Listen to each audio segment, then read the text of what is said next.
High, আমাদের মধ্যে অনেকেই আছি যারা ছোটবেলায় তাবলিগে গেছি এবং আমিও এর মধ্যে একজন। সো বিকালটা হইতেই দেরি, তাবলিগের লোক আইসা রাস্তায় হাজির হওয়া দেরি নাই।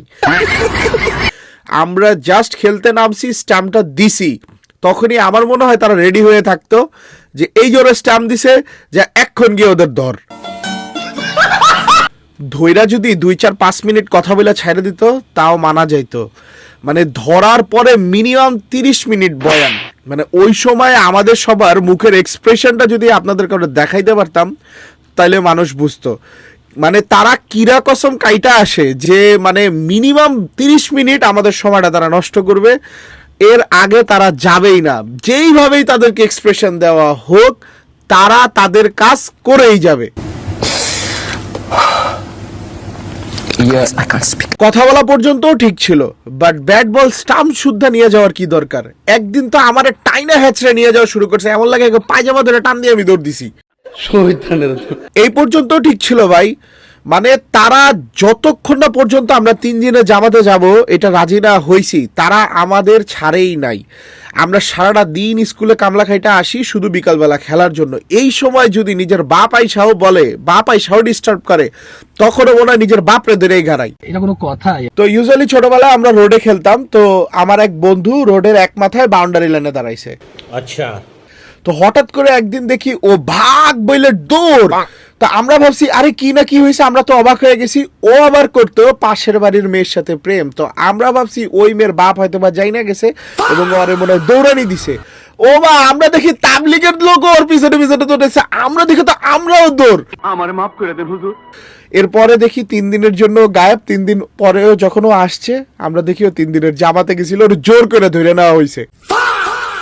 তো আমার সেই বন্ধু যখন 3 দিন পরে ব্যাক করছে, আয়সা দেখি আম করে সালাম দেয়, সালাম দিয়ে কথা বলে এবং কথায় কথায় ইনশাল্লাহ বলে। তো আমার পাশ থেকে আমার আরেক বন্ধু বলে দোস্ত হয়তো ভালো হয়ে গেছে। আমি বলছি না, শয়তান কোনোদিন ভালো হয় না, কারণ 3 দিন আগেও পাশের বাসার ছেলের লগে প্রেম করছে। ওর মেয়াদ অনলি ছিল 3 দিন। 3 দিন পরে ওরা চায়ের দোকানে আমরা বাক্য খাইতে দেখছি। যেই ছেলে ছিল একদিনের নামাজি, ইভেন তো তারা জুম্মা নামাজেও খুঁজে পাওয়া যেত না, আর সেই ছেলে যখন আমাদেরকে এসে সালাম দিয়া কথা বলে, এই সালাম দেওয়া ব্যাপারটা আমাদের হজম হইতেছিল না। ইভেন তো ওর পরিবর্তন দেখে শয়তানও হাসতেছিল। যাক, মানুষের পরিবর্তন দেখে এত হাসা ঠিক না, সামনাসামনি মনে মনে হাসেন, কোনো অসুবিধা নাই। আমি এই পর্যন্ত যত কিছুই বলি, কিন্তু আমি কিন্তু 3 দিনের জামাতে গেছি। হ্যাঁ, আমি জানি আমারে দেখলে তা বোঝা যায় না, বাট আমি কিন্তু মনে প্রাণে একজন ভদ্র ছেলে। স্যার, আপনি একটু বাইরে গিয়ে আবার ঢুকেন, আমরা আপনাকে দাঁড়ায় সম্মান করি। একটা গ্রুপে সব থাকবে কিন্তু একজন বিড়িখোর থাকবে না, এটা কি হয়? সঠিক বলেছেন। সো আমাদের গ্রুপেও এরকম একজন বিড়িখোর ছিল। সো প্রত্যেকটা ওয়াক্ত নামাজের পরে জামাতের আমির সাহেব ওই ভদ্রলোককে হারিকেন দিয়ে খুঁজতো এবং তাকে প্রত্যেক ওয়াক্ত নামাজের পরে মসজিদের থেকে বেশি পাওয়া যেত চায়ের দোকানে। এইটা কি কোনো কথা? তো প্রতিদিন আসরের নামাজের পরে যে এলাকায় জামাত যায়, তো সেই এলাকার আশেপাশের মানুষকে মসজিদে আসার জন্য দাওয়াত দেওয়ার জন্য জামাতের মানুষগুলো বের হয় একসাথে। ঠিক আছে, ও মা, আমরা বের হইছি, পিছন থেকে ওই বিড়িখোর ভাই গায়েব। হ্যাঁ, উনি কই গেছে? উনি গেছে চায়ের দোকানে। যাক, ইয়াং পোলাবেনদের কথা হইলেও বোঝা যায় মুরব্বীদের কাহিনী তো আরো নাজেহাল অবস্থা। তো আমাদের সাথে এক পিকুলিয়ার মুরব্বী গেছে। সো এই ভদ্রলোক প্রত্যেক ওয়াক্ত নামাজের পরে যখন বয়ান হয়, ও মা, বয়ানের সময় দিয়ে নাক ডাকার আওয়াজ। ওই ভদ্রলোক ঘুমাইতেছে, তো জামাতের আমির সাহেব ওনাকে ডাক দিছে, ভাই, এ ভাই, ভাই বয়ান চলতেছে তো। হ্যাঁ হ্যাঁ, কিসে কিসে ভাই? ও আচ্ছা আচ্ছা, আমি ঘুমাই গেছিলাম। মুরব্বি মুরব্বি। খাবার খাইতে গেলে ওই ভদ্রলোক বলবো, ভাই আমারে বড় পিসটা দিয়ে। ভাই, এখানে পিকনিকে যাই নাই, জামাতে গেছি, কিছু একটা শিখতে গেছি, কপালটা ভালো, খাবার আগেই চাইছে, বাথরুমে যাওয়ার আগে কিছু চাই নাই। তো এই একই সেম লোককে জামাতের আমির সাহেব নামাজের আগে বলছে, ভাই আপনি আজান দেন।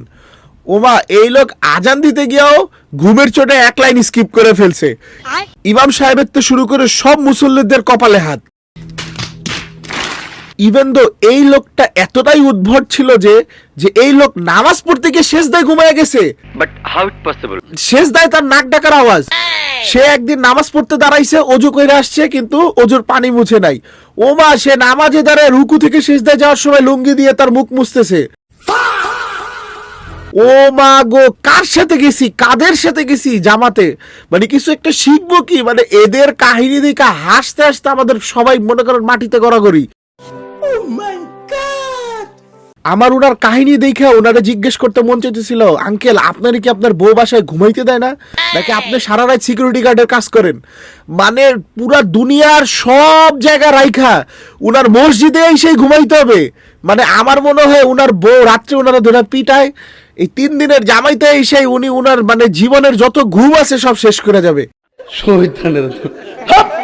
তো ইউজুয়ালি ফজরের নামাজের সময় যারা দায়িত্বে থাকে তারা সবাই গিয়ে ডাক দেয় যেন সবাই ফজরের নামাজ পড়ে। তো আমির সাহেব গেছে এই ভদ্রলোককে ডাক দিতে। এই ভদ্রলোক ভাবছে জিন তারা লাড়া দিতেছে, সে জিন জিন জিন বলে চিল্লায় উঠছে। আমির সাহেব গেছে ভয় পায়া। সে যদি চোরও বলতো আমির সাহেবকে তাও আমি বুঝতাম যে সে চোর বলছে। উনি ভাবছে যে উনি জিন ধরছে। ও মাই গড, জিনও মাইন্ড করে বসছে যে ভাই আমি গায়েব হওয়ার মতো ক্ষমতা রাখি। এই ভদ্রলোকের কাণ্ড কাহিনী দেখে জিন এতটাই লজ্জা পাইছে যে জিন আর কোনোদিন মনে হয় মসজিদের আশেপাশে আর এর ধারের কাছেও যায় নাই।